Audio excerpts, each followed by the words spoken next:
Hey there, folks. If you're a USAA member looking to access your online banking, you're in the right place.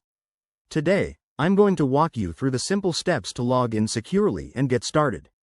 Whether you're checking your balance, paying bills, or managing investments, USAA's online portal is a breeze once you know how. Let's dive right in. First things first, make sure you have everything you need. You'll require a device with internet access, like your computer, tablet, or smartphone. Oh, and don't forget your USAA username and password. These are your keys to the kingdom. If you haven't set up an account yet, pause this video and do that through the USAA app or website.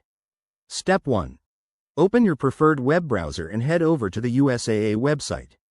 Just type in www.usaa.com into the address bar and hit enter.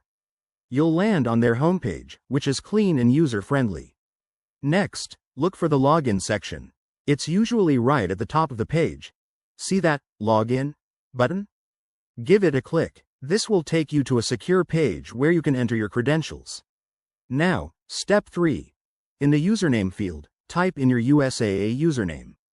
Make sure it's exactly as you set it up, no extra spaces or caps unless required. Then, in the password field, enter your password carefully. Remember, passwords are case sensitive, so double check that.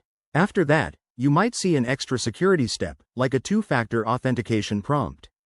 This could be a code sent to your phone or email. It's all about keeping your account safe. Enter the code if prompted, and voila, you'll be logged in.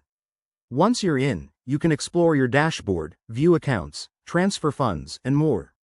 A quick tip: always log out when you're done, especially on shared devices, to protect your information.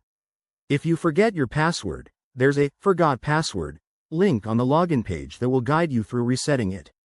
There you have it. That's how to log in to USAA online banking in just a few easy steps. It's straightforward, secure, and empowers you to manage your finances on the go. If you run into any issues, check out USAA's help section or reach out to their support team. Thanks for watching, and if this helped, give it a thumbs up and subscribe for more financial tips. See you next time.